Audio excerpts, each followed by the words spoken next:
Welcome to the Celebration of Excellence and Achievement Among Women 2021 virtual reception. The celebration first began when the university community gathered in 1982 to award the Jane Weiss Memorial Scholarship. This annual event has expanded in scope, recognizing outstanding scholarship, research, service, leadership, and activism among undergraduate students, graduate students, staff, and faculty women at the University of Iowa. It is my great honor to introduce our opening speaker, Jan Jensen.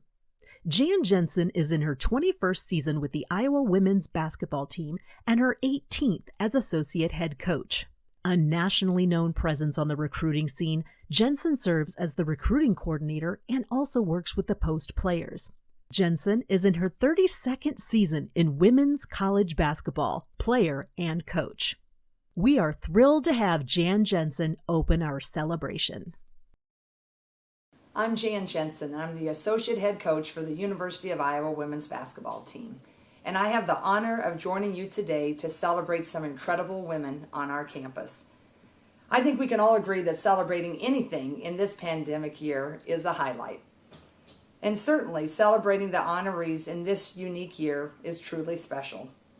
And there are a couple of reasons why I feel that this year is truly special. First off, this is the year of Kamala Harris. Regardless of political affiliation, all women can and should celebrate the fact that finally a woman has broken through a political barrier that has been long overdue. Doesn't celebrating these women in the inaugural year of Kamala Harris's vice presidency just hit a little differently? Another reason that makes this year's event so special is because of the resiliency that this particular year has required. Take a moment to contemplate the resiliency that humankind has shown globally and nationally throughout this pandemic. Ponder the resiliency that we've seen in our state, in the cities in which we live, and the resiliency that we have witnessed within our university in managing this pandemic. Now, take a moment to pause. Pause and think about the resiliency that you have had to summon personally. What have you had to summon in your workplace, whether you're a leader or a follower?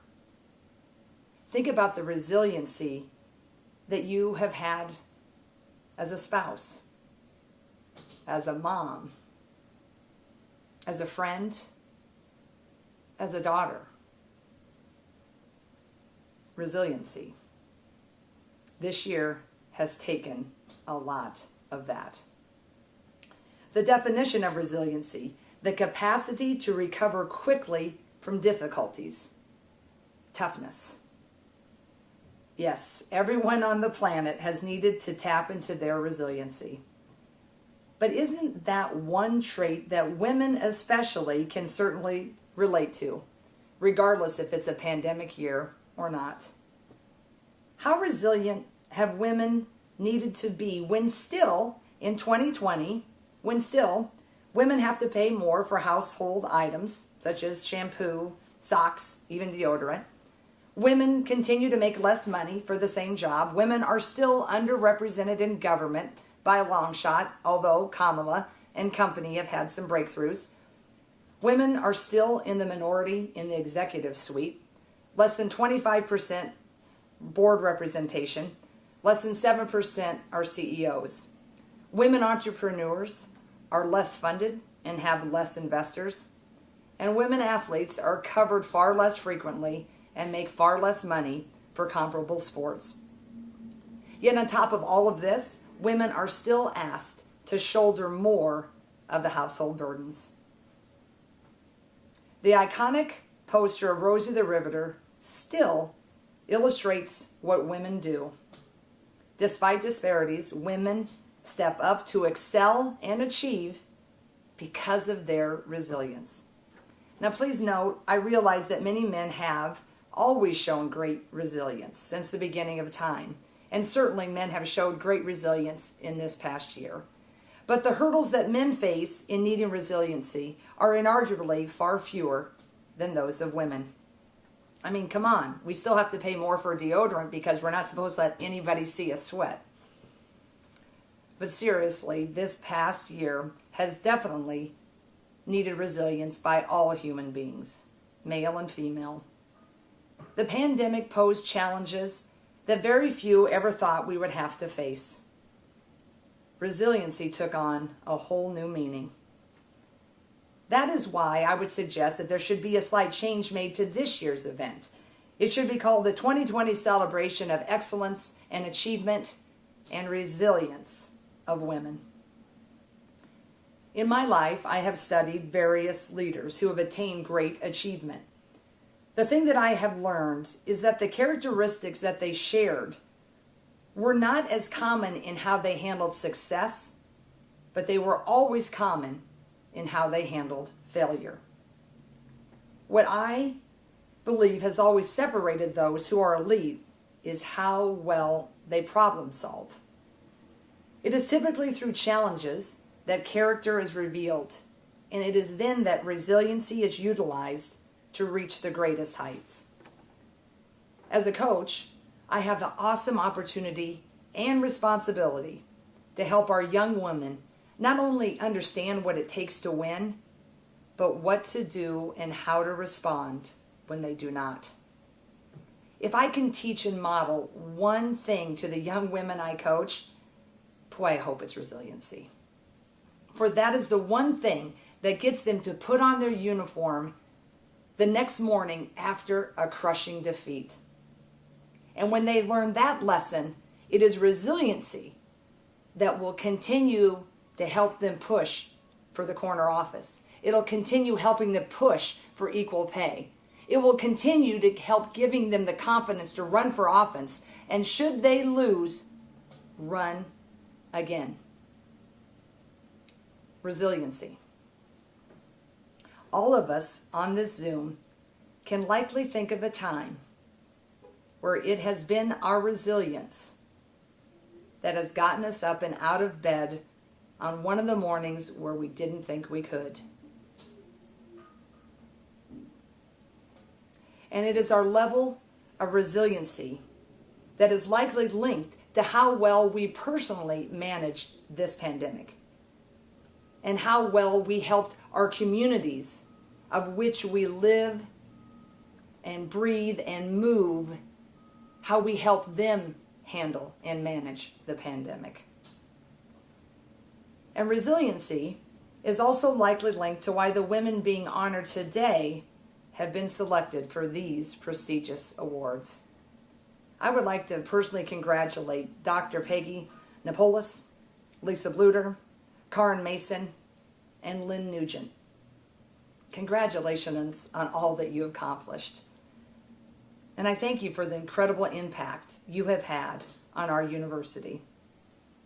And I would be remiss if I didn't take a moment to personally congratulate my dear friend, my colleague, my boss, and my former coach, Lisa Bluter. She has taught me so much about excellence, achievement, and resilience. It is no surprise to me that she has received such a prestigious honor as this.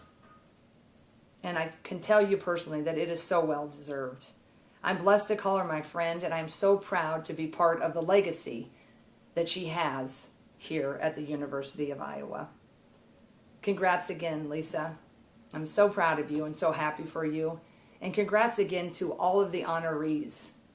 And for all of you young women that also have received awards, I hope that you will look up to the staff that I just mentioned and that you will follow in their footsteps, because they are leaving some incredible footsteps of which to follow. Enjoy your moments. Congratulations. Thank you. Go Hawks. God bless. Hello, my name is Linda Stewart Crone, and I serve as director at the Women's Resource and Action Center, the sponsor of the Margaret P. Benson Memorial Scholarship. and I am delighted today to introduce this year's two outstanding recipients.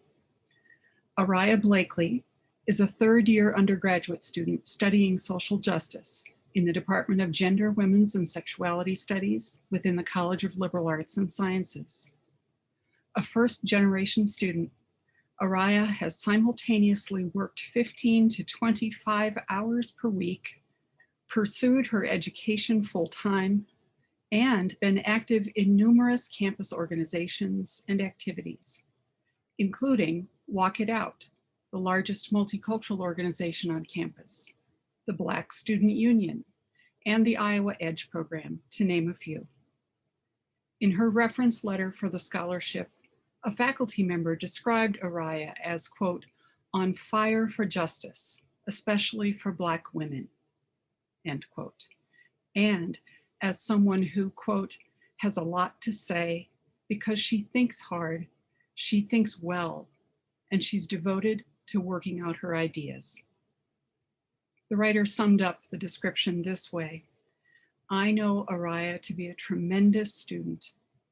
I hope that she becomes a leader and a teacher. So do we, and we are proud to recognize her. Hello, Women's Resource and Action Center. First off, thank you so much for not only awarding me with the Benson Scholarship, but thank you so much for taking the time to read my story and center women like me in your supportive efforts. I'm so excited to see and hear from all of the other amazing young women at this year's Celebration of Excellence and Achievement Among Women ceremony, and I am honored to be the 2021-2022 Benson Scholarship recipient. I wrote in my application that today, March 18th, was the day that an event that I organized for the UN Commission on the Status of Women finally came to fruition, and I'm happy to report that it went very well and it was successful. But hearing this news makes today that much better. I'm saying all of this to say thank you so much again, sending love and healing your way, and I'm excited to be in touch with you all. Bye!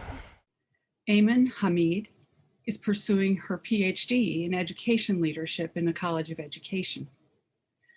Ayman is an international student from Pakistan and described in her application how her experiences in advocating for herself to receive an education and opportunities have helped her build her determination and enthusiasm to overcome barriers and to bridge the gaps and obstacles that all women face, to fulfill her goal of gender equity and a more inclusive, loving world. The faculty writer of her letter of reference praised Ayman's discipline, creativity, compassion, and enthusiasm as she worked with Ayman in Ayman's first semester as a new international student, navigating a global pandemic, in-person and online classes, and a teaching assistantship. She summed up her letter, quote, I am amazed by Ayman Hamid's ability to maintain her enthusiasm and commitment to feminist teaching and scholarship. We are delighted to recognize her accomplishments and all that she will continue to achieve in the future. Hi, this is Ayman Hamid, and today I'm here to thank Margaret P. Benson Scholarship Committee at Women's Resource and Action Center for choosing me out of a pool of what I am sure comprised of amazing, beautiful, and extremely talented women. I am so honored and extremely grateful for this chance, and I promise to utilize the resources that I will be provided with to the best of my knowledge and abilities on behalf of all genders, especially the oppressed genders all around the world. I will make sure that this opportunity allows me to take a step closer towards ensuring that the world is a more inclusive, equal, loving, and as acceptable place as we hope for it to be one day. Today, I am extremely grateful for being a woman, a feeling that I do not get to experience that frequently. And for that, I would like to thank you all once again for choosing me and granting me with this opportunity and scholarship. Thank you. The Winona Hubbard Scholarship was established in 1991 by the Hubbard family and the UI Foundation with generous donations from more than 100 people who wanted to help us honor my mother. In addition to being the wife of Philip Hubbard, the University of Iowa's first African-American professor, dean, and vice president, Winona Hubbard was a pioneer in her own right. The first African-American to hold a leadership position in the city as chair of the Iowa City Civil Service Commission. She was also a member of the board of directors of Mercy Hospital and a dedicated volunteer and contributor to many organizations in Iowa City.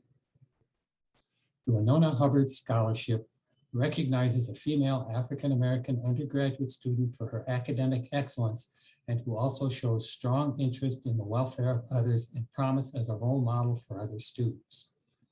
This is, I believe, the 30th year of giving this scholarship, and I hope it will continue for many more years. Selecting one woman to receive this honor is never easy, and this year was especially challenging. This year's applicants for this scholarship are all worthy of recognition, and I thank them for their efforts. This year's scholarship recipient is Kamara Shaw. Kamara is a junior from Iowa City majoring in public health with a minor in African-American studies. Of her interest in health, Kamara writes, Black women are nearly 60% more likely to be diagnosed with high blood pressure in comparison with non-Hispanic white women. Black women also experience the highest rates of pregnancy-related deaths and a higher rate of intimate partner violence, which carries health consequences including unintended pregnancy and poor mental health. The existence of health inequalities like these has led me to major in public health, a field of study and a profession where practitioners seek to protect and improve the health of communities. I'm also pursuing a minor in African American studies in order to understand the health of Black women in a historical context. As a public health student and rising professional, my goal is to contribute to the creation of equitable and culturally sensitive solutions to health disparities affecting Black women like myself. After completing her Bachelor of Arts degree in public health, Kamara hopes to enroll in the Community and Behavioral Health Master's Degree program here at the UI and to continue to work to improve Black women's access to health care of all kinds. My entire family was pleased to recognize Kamara Shaw and to wish her the very best in her studies and in the careers that will follow.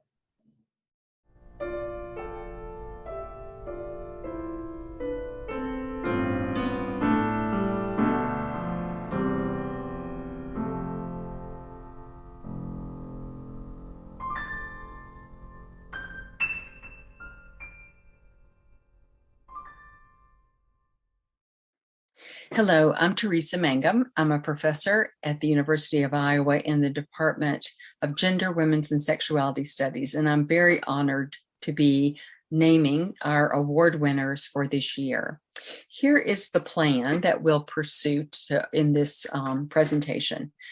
We were not able to meet in public last year for the 2019-20 awards, and so I'm going to acknowledge the winners last year.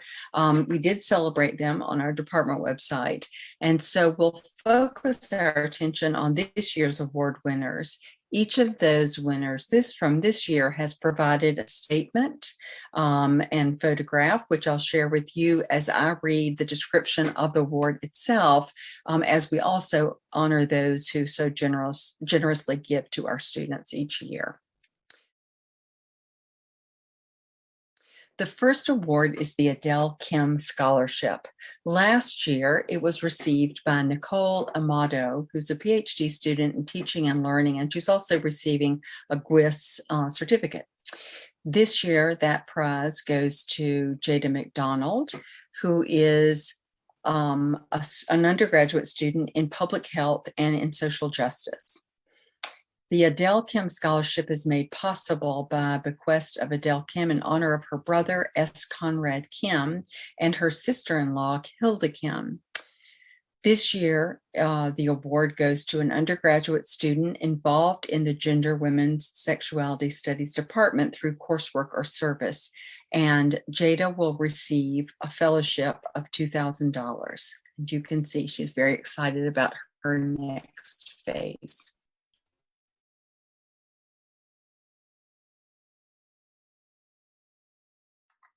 The next award that we'll give tonight will be the Ada Johnson Otilia Maria Fernandez Scholarship. Last year, that went to Ashley Morrow, an undergraduate in Spanish and Global Health. This year, it will go to Nayara Leo Alves Ignacio, who is a PhD candidate in religious studies. This scholarship honors Ada Johnson, one of the first Black women students to graduate from the University of Iowa in 1912, and Otilia Maria Fernandez, one of the first Hispanic women graduates who completed her degree in 1924. This year's scholarship is awarded to a graduate student who is a woman of color who has taken courses in the Gender, Women's, and Sexuality Studies department, or whose academic interest includes some aspect of women's culture or experience. She will receive a fellowship of $1,500.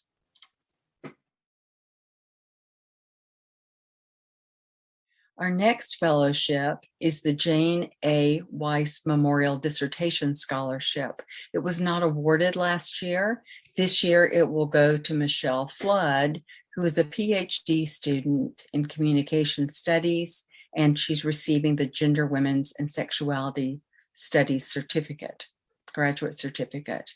This $5,000 scholarship is awarded to a University of Iowa PhD candidate whose dissertation focuses on issues pertaining to women. Graduate students from all disciplines are encouraged to apply for this award.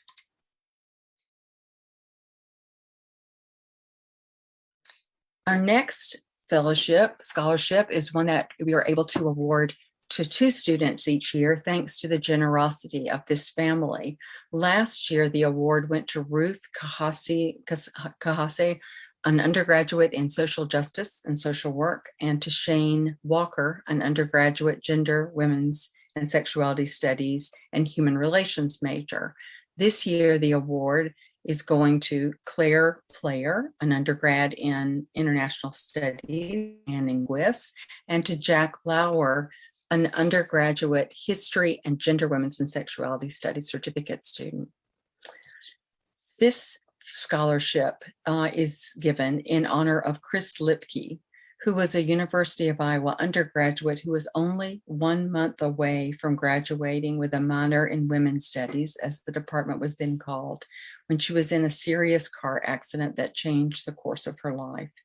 In her memory, the Lipke family has endowed a scholarship to be awarded to undergrad students majoring in our department, Gender, Women's, and Sexuality Studies, and each of those students will receive a $3,000 scholarship. Claire Player, as you see, is very grateful to have this support to continue her research in rural women in agriculture in the global South and how they've been affected by globalization and modernization. And Jack Lauer, who is in history and in GWIS, is very grateful to be able to continue work and research toward an honors thesis that involves, quite thrillingly, Chaka Khan concerts. The Stephen Lynn Smith Memorial Scholarship for Social Justice went last year to Peyton Coder, an undergraduate GWIS student and social justice minor who is also receiving a human rights certificate, and to Elizabeth Hanchey, a PhD candidate in anthropology pursuing a GWIS certificate. This year's awards will go to Mickey Burdick, a PhD student in communication studies, and to Rajorshi Das, a PhD student in English receiving a GWIS certificate. The Stephen Lynn Smith was born in 1944 in Cedar Rapids and raised in nearby Marion.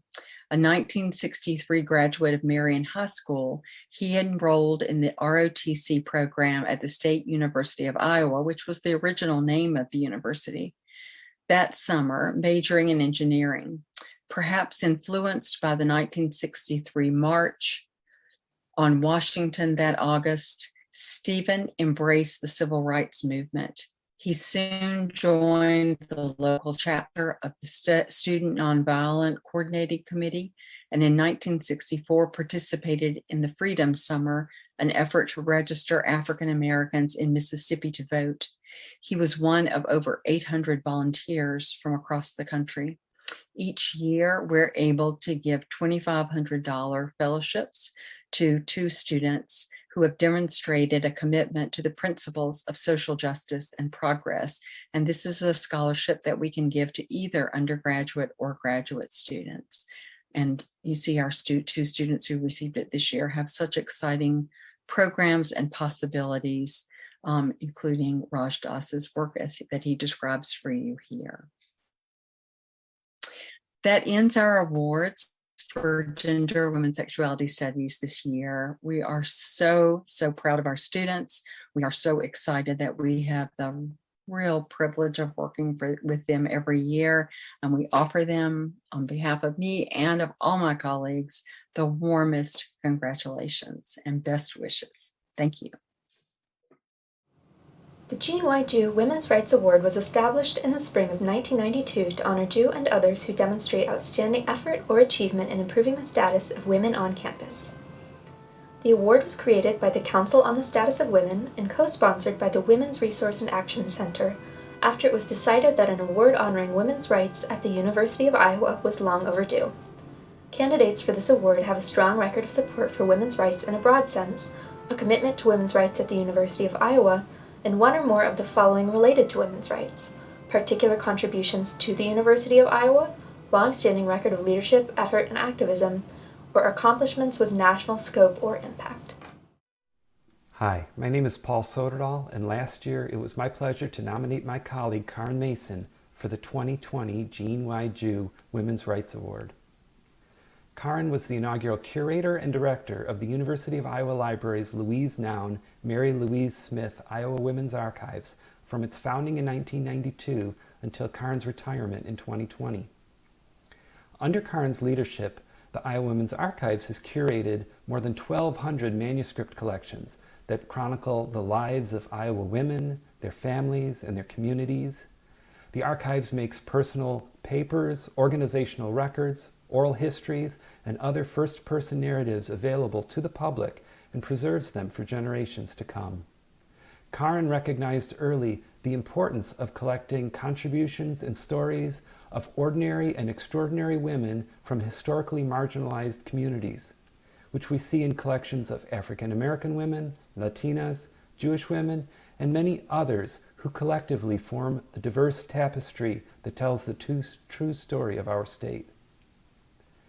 Karen's work can be seen not only in the collections in the archives, but also through the close relationships Karen has established with those individuals and families whose treasures form the collections, the work of researchers who have relied on the archives, from academics to genealogists to junior high and high school students, as well as the many curators, librarians, and archivists whom Karen has trained over the years, leaving a lasting impression on the profession.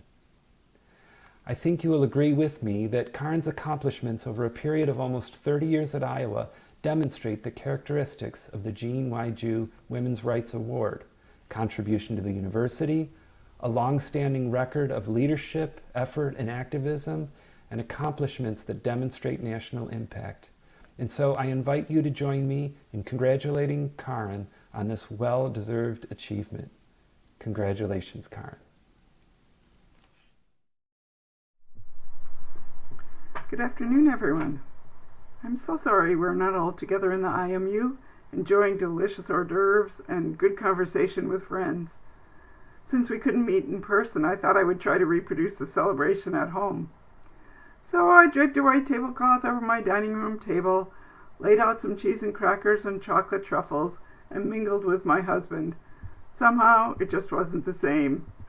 I certainly hope that by next April we can be together again for this event, which is always so inspiring.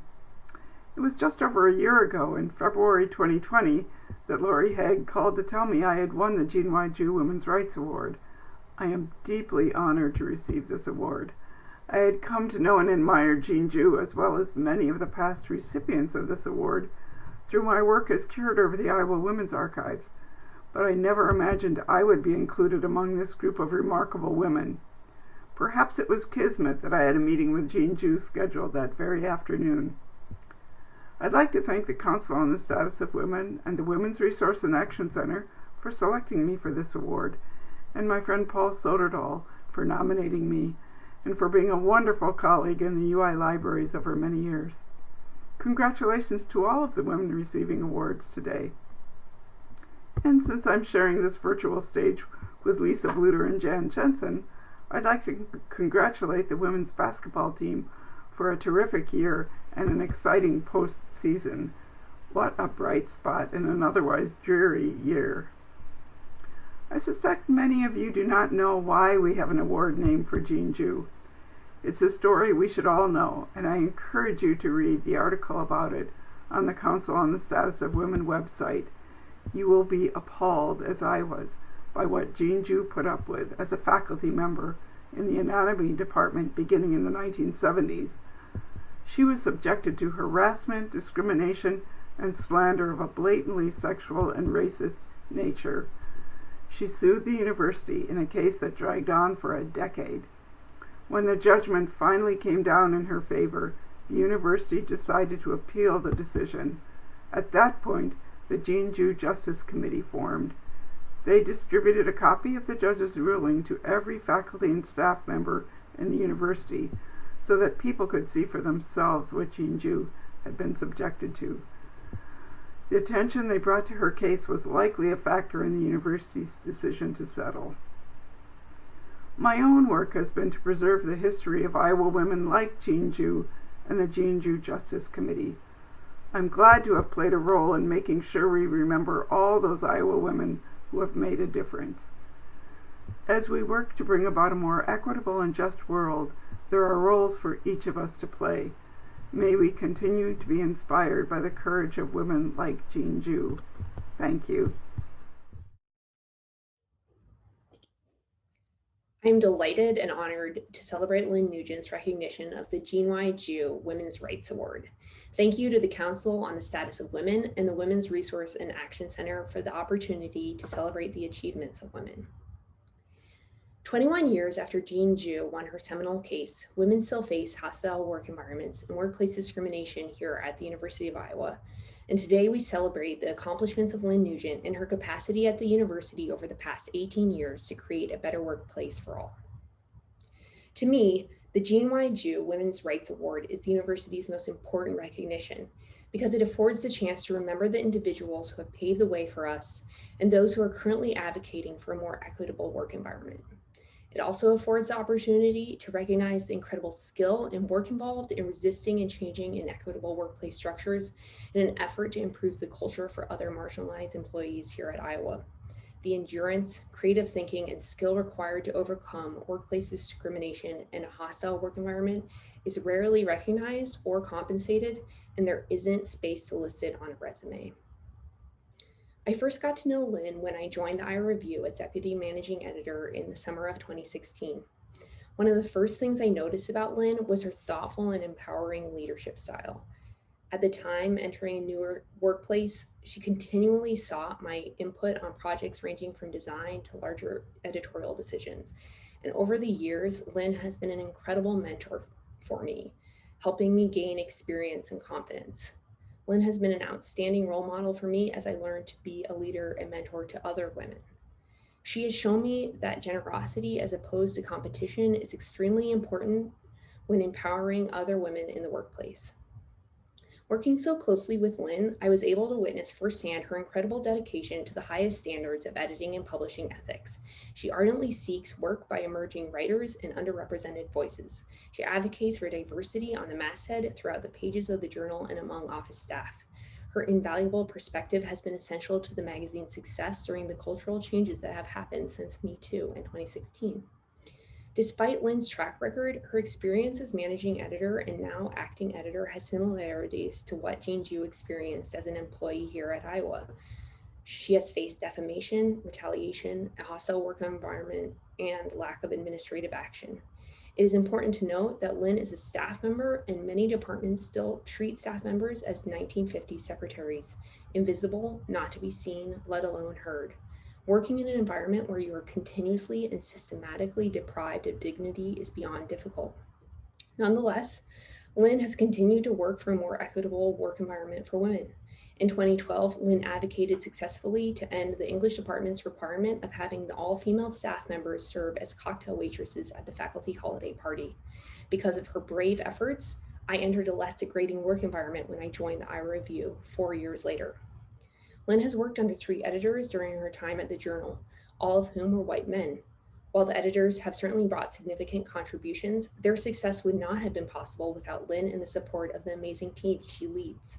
Throughout the tenure of each editor, Lynn has adapted to unique leadership styles while maintaining the infrastructure and systems that have been vital to the success of the Journal.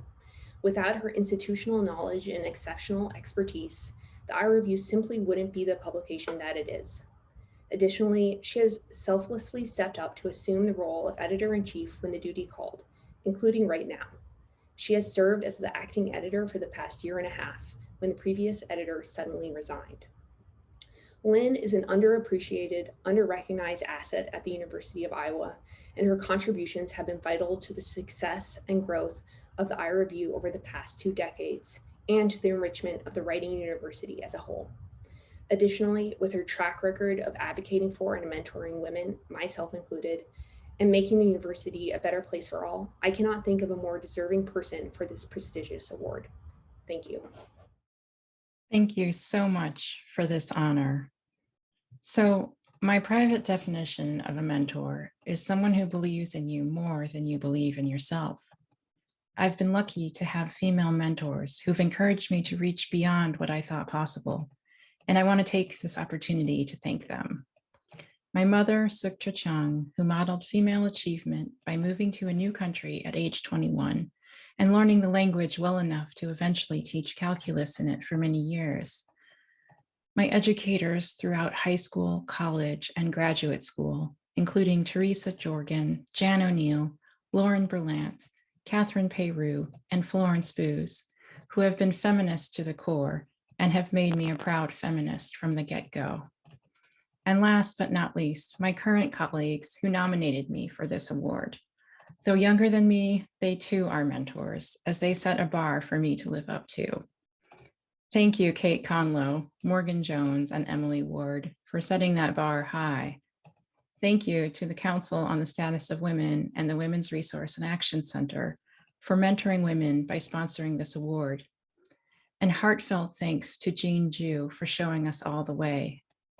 The only way I can possibly accept an award in her name and to stand among the distinguished other awardees at this ceremony, many of whom I've revered from afar, is to see it as a challenge to live according to Dr. Ju's example of bravery and truth-telling, and to in turn mentor and empower others.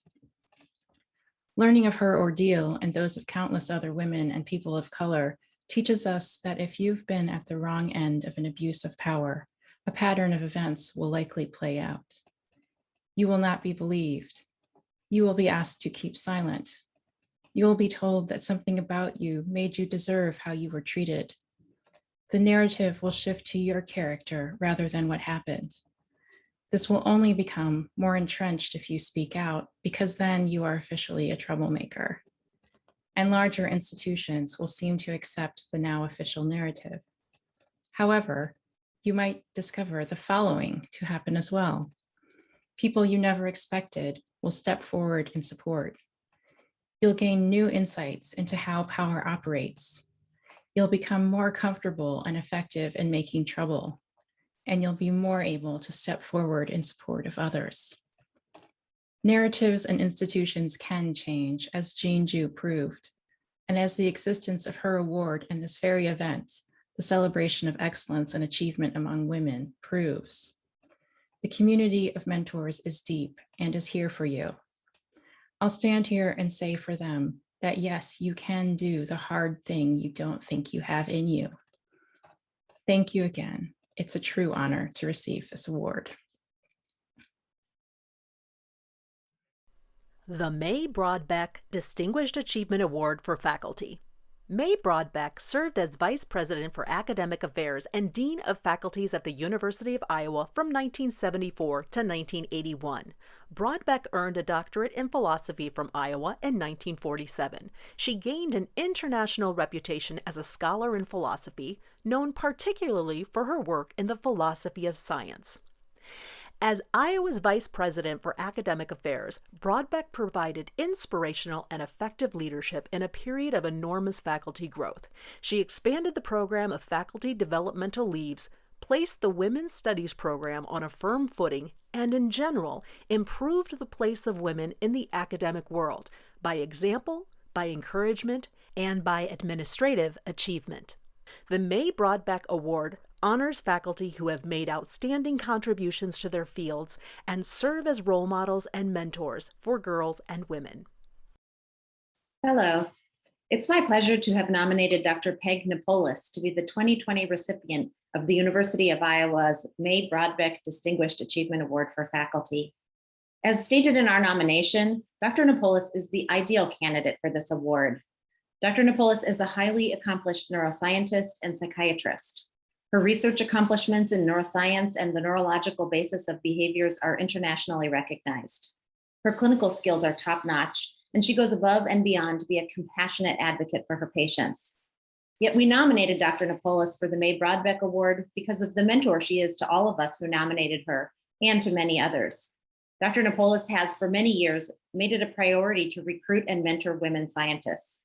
Each of us who nominated her can identify specific actions and interventions that Dr. Napoles took to create opportunities for us, to encourage us, to provide advice and support, and to be a role model for balancing the demands of a career in science and to transform our careers.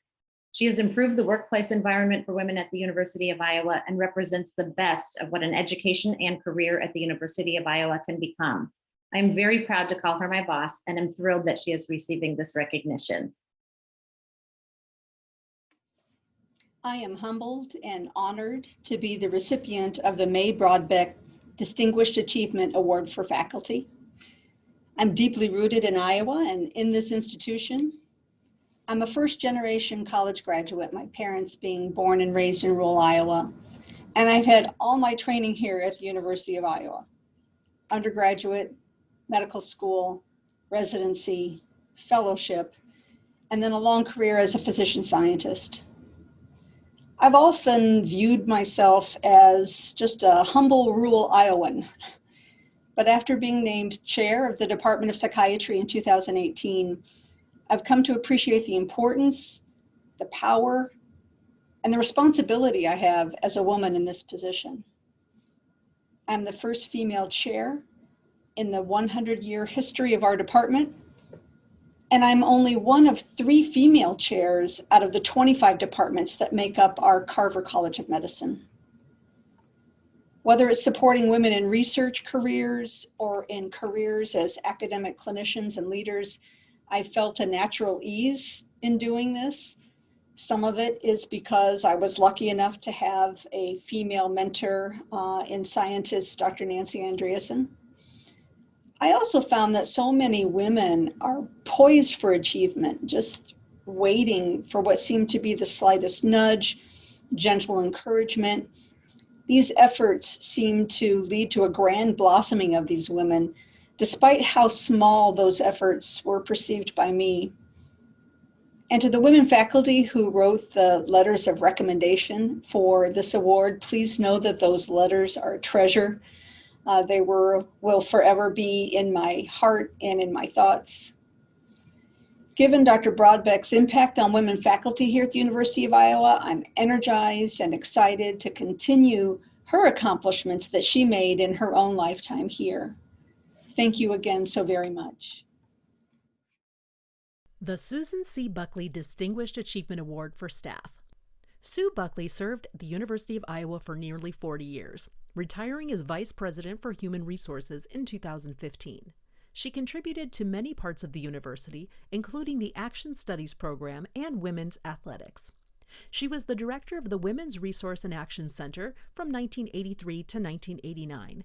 She left the Women Resource and Action Center to serve as the founding director of the Pro Vocational Training Program, which offered services to help women enter the trades and other non-traditional occupations in order to achieve economic self-sufficiency. In 1993, she was named the first recipient of the Jean Y. Jew Women's Rights Award. Through all of these roles, she left a legacy of expanded rights and enhanced work satisfaction for countless University of Iowa staff members. The Susan C. Buckley Award honors staff who have made outstanding contributions to their fields and serve as role models and mentors for girls and women. Lisa Bluder has accomplished so much during her incredible career. Just during her time at Iowa, she's won Big Ten championships. She's been named Big Ten Coach of the Year. And a little over a year ago, she earned the distinction of becoming the all-time winningest coach in Hawkeye women's basketball history. I know these are all important to her, but she also takes great pride in developing leaders. From the time she recruits a girl out of high school and they arrive on our campus as women, from their freshman year to their senior year when they leave, it's so impressive to watch their growth as people.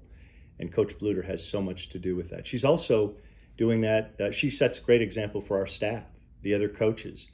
I know that she mentors so many throughout the department. So it's for all these reasons and so many more, I was proud to nominate Coach Bluder for the Distinguished Achievement Award in 2020. Coach Bluder, thank you for all that you do. And again, congratulations. Thank you to the selection committee for this recognition as the 2020 Susan C. Buckley Distinguished Achievement Award for Staff. This award is that much more meaningful to me as I greatly admire Ms. Buckley for the nearly 40 years in which she served our university and for her amazing work fighting for women's rights. When I think of all the amazing women at this great university who are doing remarkable things to make our university and even our world a better place, I do not feel worthy of such recognition. The names of the women that have been awarded this recognition prior makes me even more grateful and humbled. In saying that, I know that several people spent their valuable time writing endorsements on my behalf, and I want to thank them individually. My boss, our Director of Athletics, Gary Barta, who has been a tremendous leader and supporter of our women's basketball team. Former players such as Jamie Printy Brandt and Lindsay Meter Coward, who I was fortunate enough to coach, and two of the many players that have blessed my life. Jan Jensen, who is my associate head coach and has been supporting me and been a loyal friend for nearly 30 years and whom I've learned so much about compassion and kindness from. Lynette Marshall, who I admire for her leadership and her class as she leads our foundation. Kathy Zaharis, a longtime friend and someone who actually helped me to land the job as your women's basketball coach, although that's another story. I am better because of the influence that these people have had on my life. And it is my prayer that throughout my time serving here at Iowa, that I can and will be that same positive influence for the women on my teams and staff. I deeply want to be a good role model and mentor as I represent the University of Iowa. While our number one mission is to strive for academic excellence, I have always believed that a university should strive for greatness from every corner of its campus, whether that is the arts, sciences, or in athletics. I am thankful for the 21 years and counting that I have been a part of such a university home. Thank you again, and as always, go Hawks.